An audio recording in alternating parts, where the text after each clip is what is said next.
hari urubuto rwitwa inanasi. Inanasi ndagira ngo benshi barayizi, ariko ni mvuge nti ntabwo ari benshi bayikoresha nkuko bakoresha imineke, bitewe nuko ibarirwa muri fruit acide. Abenshi cyane hari abikarihira, abandi benshi cyane wumva itabakuruye bisa na hari abana gusa. Ariko inanasi amideresema ni inshuti y'igifu. Iki gitabo mfashe ndi gusoma cyitwa Des Aliments qui guérissent. Ndi gusoma page yacyo ya 78. Inanasi ifite wakoresha uko imeze, ariko kubayigura kandi bayumva mujye mukunda kugura iyo mubona y'umuhondo, ibifite ubushobozi buruta bw'icyatsi kibisi. Ntabwo mvuze yindi yasaziye ku isoko, ahubwo hari izindi ziva mu murima ari uko imeze bakayica ariko yaragize ibara ry'umuhondo. Ubwo uzareba mu ntango aho baciye ko humye, uzareba hejuru ko amababi ataruma, nubona ifite umuhondo uzamenye ko waguze neza. Ifite amahirwe, les vitamines les plus abondantes dans l'ananas sont. Amavitamine arusha yandi yose kuba menshi mu nanasi naya: vitamine C, vitamine B1, vitamine B6. Irakungahaye muri vitamine C. Ku bantu bazi vitamine C, imeze nk'amazi, ntabwo yibika mu mubiri ahubwo ishyirwamo buri munsi. Vitamine C ikabarirwa mu bintu bita ngo ni anxiolytique. Abantu buri gihe bahora bahembera umubabaro, bakunda kuzana uzaza n'uwarangiye, yose bakabihuriza mu buzima bwa none, ari nawe bikunda kubyara ibyo bita depression, kuko ubundi ntiwemererwa na rimwe ubuzima wanyuzemo ntukabuhindura ibyo kurya byawe by'uyu munsi. N'ubu ukeka buzaza ntukabugira icyerekezo n'umugambi wo kubaho. Ubugiye kwiyica wowe, ubugiye kubyara intimba itagira igisubizo. Icyo ni icya mbere. Kabiri, uba winjiye mu buzima Yesu atayatabara. Kuko mu gitabo cyitwa Ibihano n'umuzingo wacyo wa kabiri mu kibazo kivuga ngo reba kuri Yesu, haratubwira ngo page ya 56 mu kibazo kivuga ngo reba kuri Yesu. Kavuga ngo abantu bakurura ubuzima bw'ejo bw'ingorane ngo bakabuzana none ngo Yesu ntabwo yasezeranye gutabara. Umunsi Yesu yaduhaye umunsi umwe gusa, buri munsi cyane n'ibibi byawo uzabare n'iby'uwo munsi. Nubona wariye kandi uri burye ushima Imana, nta buzima bwiza burenze kurya kabiri ku munsi. Niba utazarya ejo ntubizi byonyine ubwabyo gusa, wanagira batagukunda ntiwabura guhana n'inyoni ibyara abana babiri kandi bakarya bakarejana ndi basaza ariko itagira karima cyangwa akazi.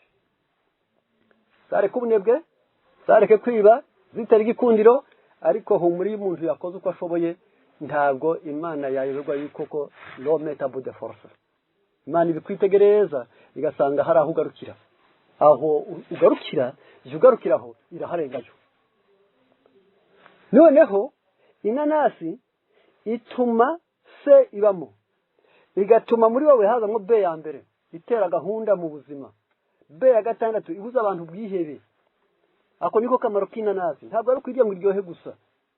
Kuri ubu buzima bwa none, niyo uteguye umutobe wayo wahuzwe umukobwa washingiwe, yarangiza ugahugwa, umutobe wayo ukawutegura, yarangiza wahenga ukawuraza mu nzu, yarangiza mu rukere bakawuguha mu masaha 11 cyangwa saa 11 n'igice utarabyuka, ukanywa ikirahure cyawo, yarangiza ariko utabyutse undi akari uguhereza ukanywa, ukongera ukiyorosa tubyuke uwahuzwe, noneho guhugwa kurashira. Hari abandi biba bitarazahaje cyane, ahubwo bafata ya nanasi bakayirirwa uwo munsi ntibagira ikindi. Tibagira ikindi bagerageza kuba bari kuruka kenshi, yarangiza cyangwa bagira isombe kenshi, yarangiza inanasi akayirirwa.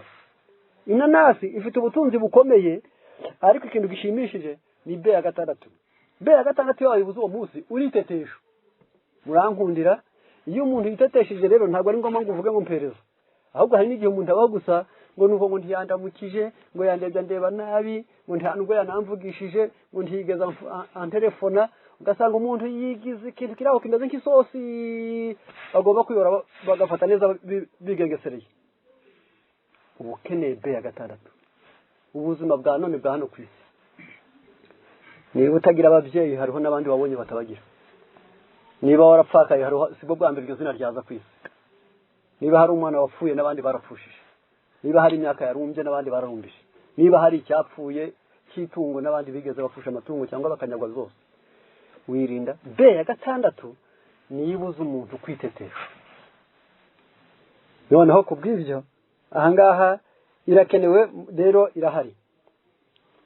Ntabwo nibuje mu bintu byinshi cyane byayo, ahubwo ndavuga ikimaze. Ifasha mu bantu babuze indurwe, ikora ibyo bita hypochondriac, ibyo bita manque de sucre. Igihe indurwe inoze ibyo kurya ibuze muri wowe, inanasi irayongera. Ptose gastrique, iyo igifu cyawe gikonja kikoroha kikizingazinga, utwuriye twose ukaruka bitewe n'uko igifu kidafungutse ngo kibyakire, uba ukeneye inanasi. Haravuze ngo frais et bien mûr, uzayirebe ari ntoto cyangwa se ikiriweho kandi inese bihagije. Osibye avaka prelero, byiza kuyikoresha mbere yo kurya. Irakenewe mu kongera indurwe, irakenewe mu gufungura igifu. Obesity irakenewe ku bantu bari kurwana n'umubyibuho ubacikana uza n'igihe badashaka. Bayikoresha bate?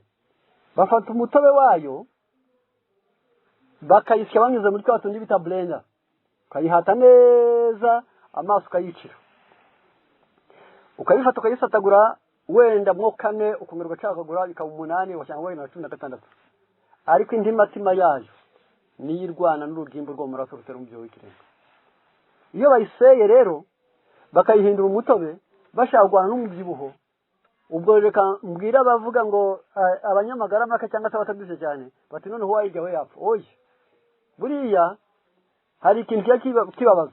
Indimu n'inanasi bigabanya umubyibuho ukabije, ariko ntibitera ubudari. Kubera iki? Buriya ufashe isizo cyangwa ugafata imashini ya tondeze ukavuga ngo kugiye kumara umusatsi w'umunyaruhara,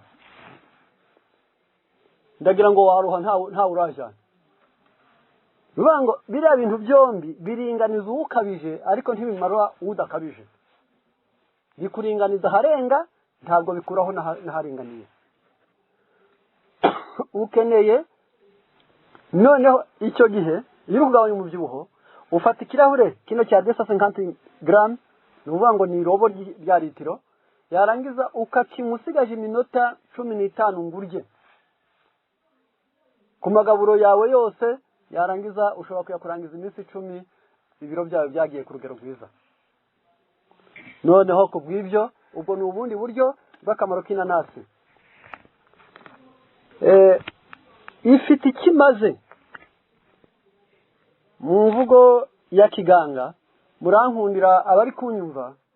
Ubundi kiganga iyo ukizi ikimenyetso ntabwo ari giforomo. Umuforomo bazi guhuza imiti, yarize cyane pharmacology n'utuntu duke duke. Ariko ikiganga icyo bita medicine interne cyangwa se n'izindi zose, umubiri w'umuntu ubuwuzi kuruta nyirawo. Icyo nicyo bita ikiganga. Ubwo ubuza aho igufa rihurira n'irindi kandi utamukozeho, ukamenya aho umutsi ushamekanye n'undi kandi utamukozeho, ukongera ukamenya ko umuhora aho ugarukira kandi utamukozeho. Kuko mu bwenge bwawe uba warize anatomy ku buryo umubiri wawe w'umuntu wose ubuwuzi. Yewe uretse no kuwumenya gusa mu miterere yawo, hari igihe uwumenya hakurikije imyaka. Kavuga uti yakiri muto akeza ku myaka 20 aba ameze atya, iyo afite 20 kugeza kuri 40 aba ameze atya, kuva kuri 40 kugeza 65 aba ameze atya, 65 kugeza 90 aba ameze atya. Kuko uba warize ikiganga. Ni nayo mpamvu abaganga nyabo bazi umubiri nta matsiko bagira, kuko nta ugirira amatsiko icyo asanzwe agize ati yasanzwe azi.